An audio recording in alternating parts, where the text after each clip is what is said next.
We're Charlie and Leanne, a couple from California who left our cushy suburban life to spend the next several years cruising around the Pacific Ocean on our boat, Juliet. And our little dog, too. Well, it's summertime in Mexico, which means hurricane season. So, time to put the boat away and escape inland so we can get away from those storms and then check out what the central part of Mexico has to offer. As our third season of cruising came to a close, we had Juliet hauled out and put in a boatyard in Puerto Peñasco. We then flew down to San Miguel de Allende in the central mountains of Mexico. San Miguel de Allende is a colonial-era city known for its Baroque Spanish architecture and thriving art scene.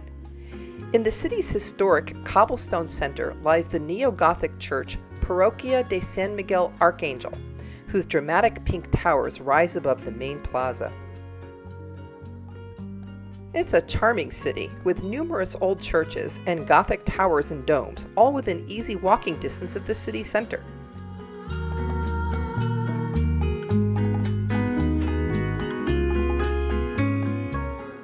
The historic center is a lovely park-like area called El Jardín, which is always a great place to do some people watching.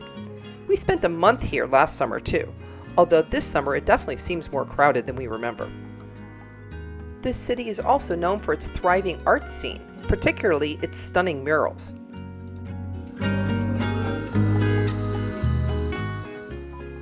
It's also renowned for its decorative doors, and especially its highly unique doorknobs.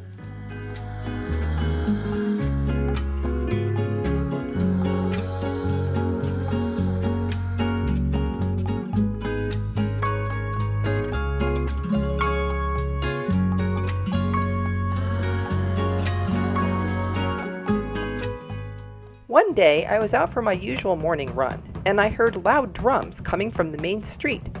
They were coming from this amazing parade put on by an indigenous dance group. Let's watch.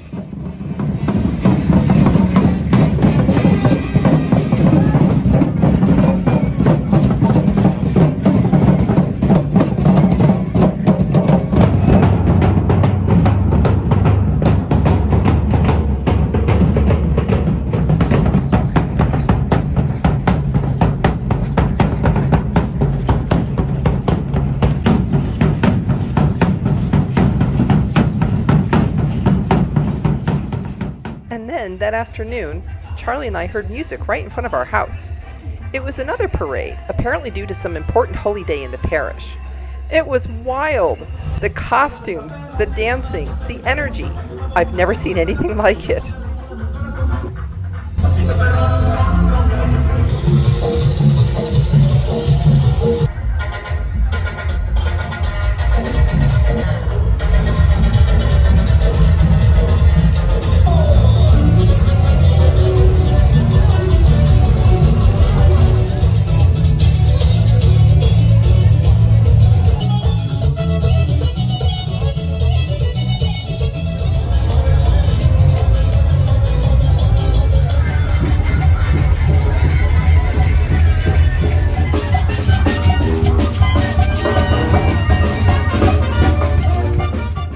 And another surprise.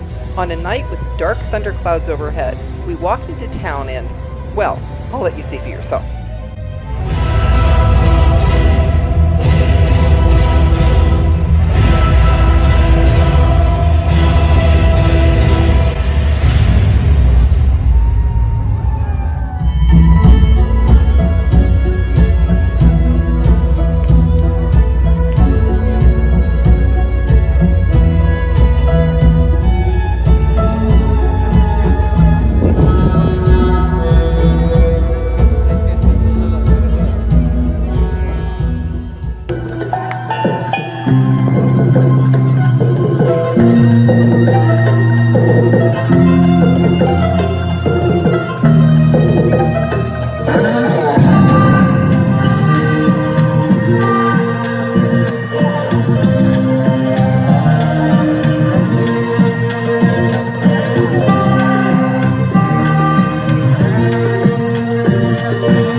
Our next stop in our summer tour was Oaxaca City, in the mountains of southern Mexico.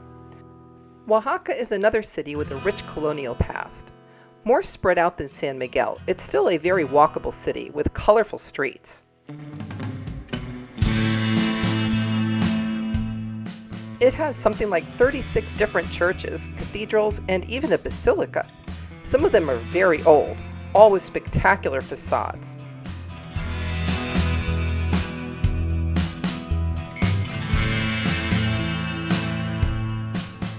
The interiors are so ornate, they would rival anything you'd see in old Europe.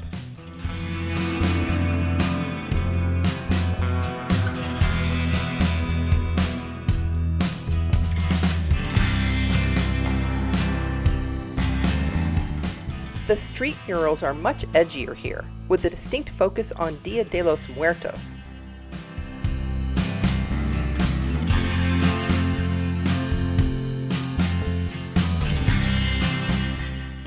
The historic center is called the Zócalo, and there's always something going on there, such as this indigenous musical group that we happened upon.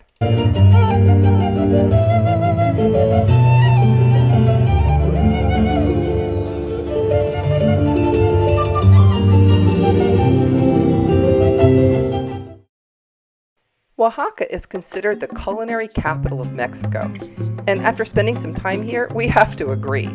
It is well known for its mole sauces, as well as other regional specialties.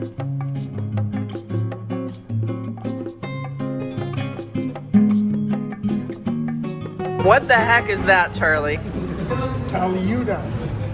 Vegetarian talayuda. And it's enormous. It's like, how are you going to eat all that? Tortilla with refried beans, with Oaxaca cheese.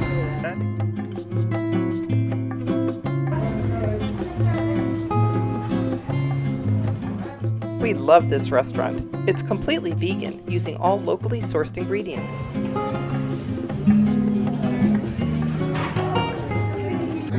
So what do you have there? This is tapachi. This is a fermented drink made from the juice of pineapples and passion fruit. It's a little bit fizzy because it's slightly fermented, kind of like kombucha. It's just really refreshing. It's quintessentially Oaxacan. Oaxaca is also known for its incredible chocolate, which we indulged in as often as possible. What do you got there, Charlie? Hot chocolate with almond milk. And I normally don't like very sweet things, but this is pretty good.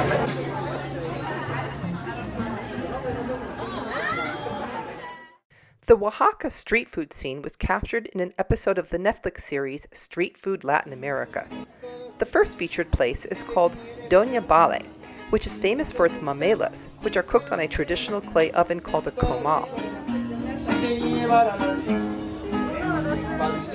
Along with delicious homemade mamelas, we also got serenaded. The other place featured in the show is called Tacos del Carmen, around the corner from the Templo de Santo Domingo. It's known for its empanadas. So how do you like the Amarillo empanada?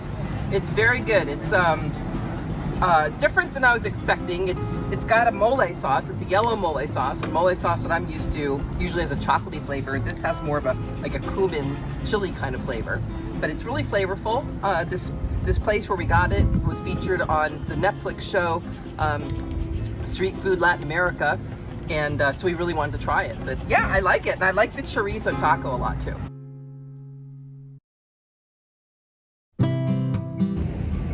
We're at the Mercado La Coseca, which is an artisanal and organic vegetable, fruit, and food market. They have a lot of little stands in here with various kinds of foods, all organic and, handmade. So let's go in and see what they have here.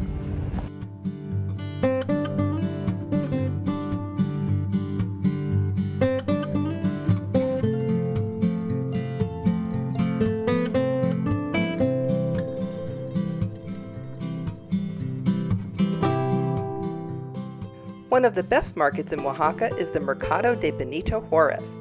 It's chock full of every kind of pepper, herb, and root you can imagine, and many you can't.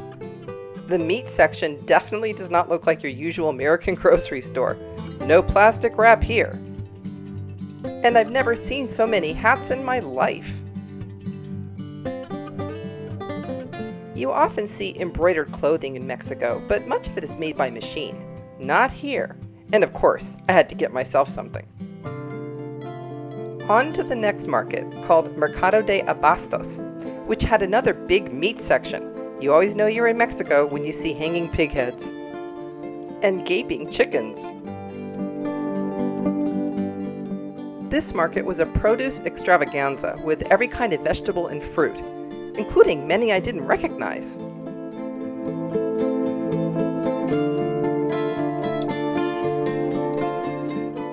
All of the markets have these huge bowls of, well, I wasn't sure what they were until a woman insisted I try some. They are fried grasshoppers known as chapulines. Yes, you heard that right. And yes, I tried them. They were good, crispy and a little spicy. I gave a hard pass on the live maggots though. Our cruising friends Randy and Patty also happened to be in Oaxaca, so we teamed up to do a couple of day trips with a company called Discover Oaxaca Tours, run by a lovely couple named Benito and Suzanne. Benito is a full-blooded Zapotec who speaks perfect English and has an encyclopedic knowledge of the history of Oaxaca and the surrounding areas. Our first tour went to the ancient ruins of Monte Alban, a pre-Hispanic city that was an ancient capital of the Zapotecs. Built on a mountaintop 500 meters above the Oaxaca Valley, it offers beautiful views of the valley below. During this tour, we learned about ancient Zapotec civilization and its advances in mathematics, astronomy, medicine, and architecture, as well as its mysterious written language still seen in ancient stone carvings.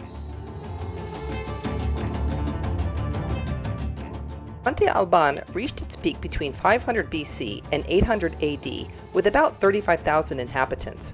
This was one of the first urban centers of Mesoamerica.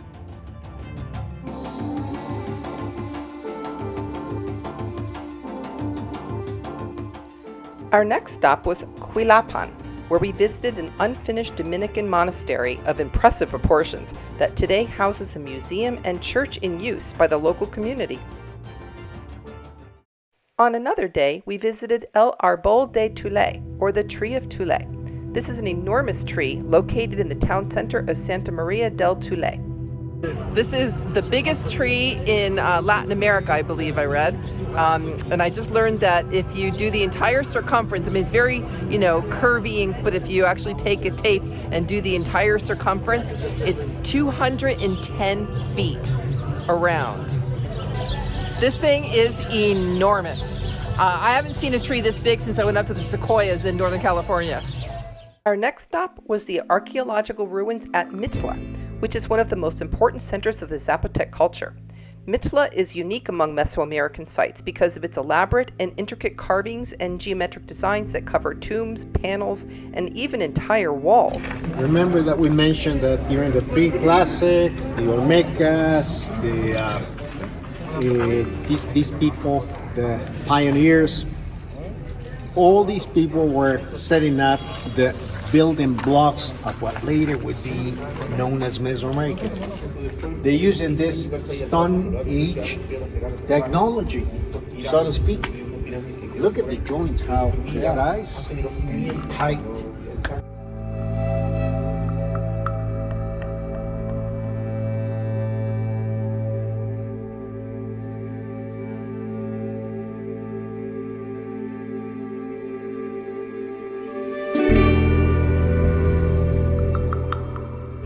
Notice the different layers, the different civilizations that have built on top of the civilization that was before them.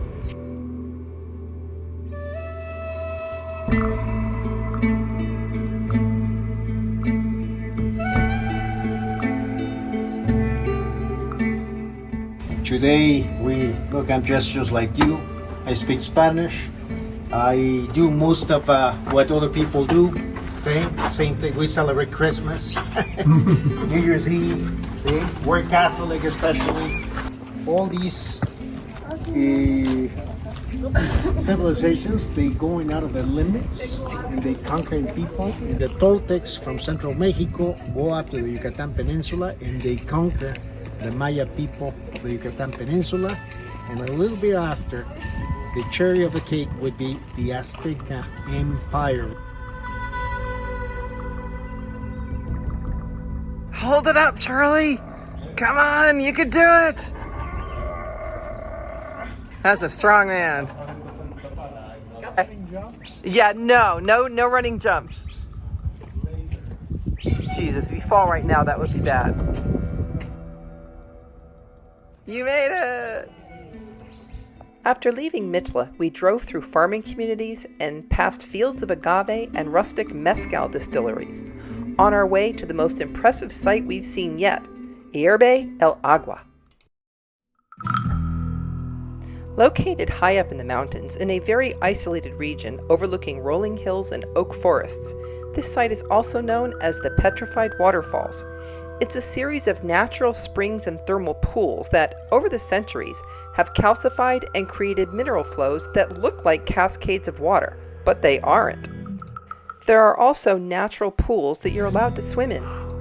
It's supposed to be good for, see, the joints, arthritis. But one thing's for sure, since it's heavily loaded with what's this thing that exfoliates the skin, is the magnesium. Oh, of course it's good for magnesium. After you date, skin gets so soft, so nice. After viewing the scene from above, we started the trek down to the pools themselves.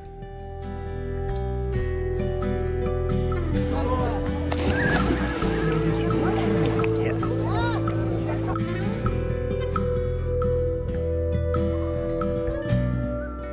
Here we are at Hierbe del Agua, Petrified Waterfalls. That's what you're seeing behind me. The water here is so mineral rich that when the water is running and the falls are falling, it just deposits so many minerals that it leaves what looks like frozen petrified waterfall. So, I mean, it's hard to capture in video or photos just how dramatic this place is, especially on this kind of rainy, cloudy day with the, we've been above the clouds, we've been in the clouds. Really, really dramatic scenery.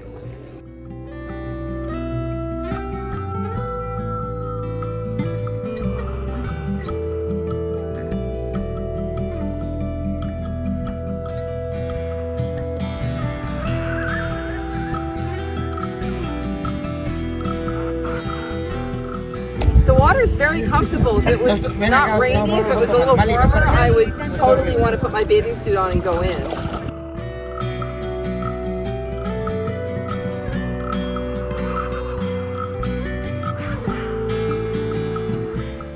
This is definitely one of the most amazing places I've seen in Mexico in our entire time here. Americans tend to believe that Cinco de Mayo is Mexican Independence Day, but Mexicans actually celebrate their independence on September 16th. This is a public holiday celebrating the cry of independence on September 16th, 1810, which started a revolt against the Spaniards. It's marked by fireworks, parades, and neighborhood celebrations. Even the horses get in on it.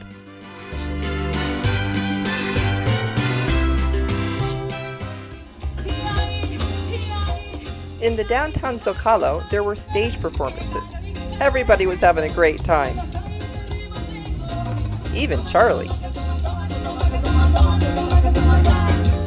While walking through town, we saw what we thought was another parade, but as we got closer, we saw that it was actually a wedding.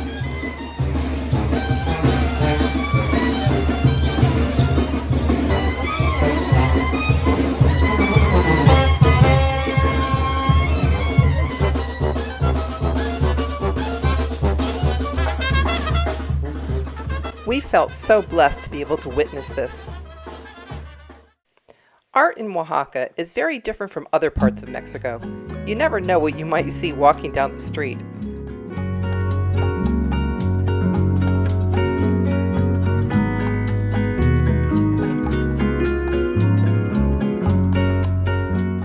This little guy is all over Oaxaca. Known as taliches, you see these throughout the city, often worn as costumes. Made with strips of colorful rags and an animal skin mask, they are a staple at celebrations in the Oaxaca region. Did you make a new friend there, Charlie? Yeah, this is my new Oaxaca party buddy. Apparently this guy's tied to one of their big festivals, a real party. Another form of art we saw all over are called alebrijes. These are creatures carved out of wood and painted with Zapotec patterns and fantastic designs.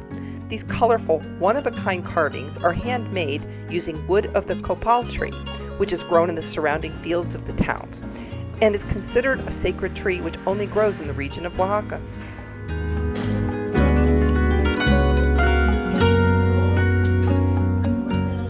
Of course, I had to buy one to bring home with me. One of the best things about living in Oaxaca is the vendors who ride through the neighborhood every single day. We hardly ever had to go to the stores, as nearly everything we needed came right to our street. But you have to know their sounds. This guy sells ice cream every morning. The tamale man comes through every single morning as well, and he sells the best homemade tamales we've ever had.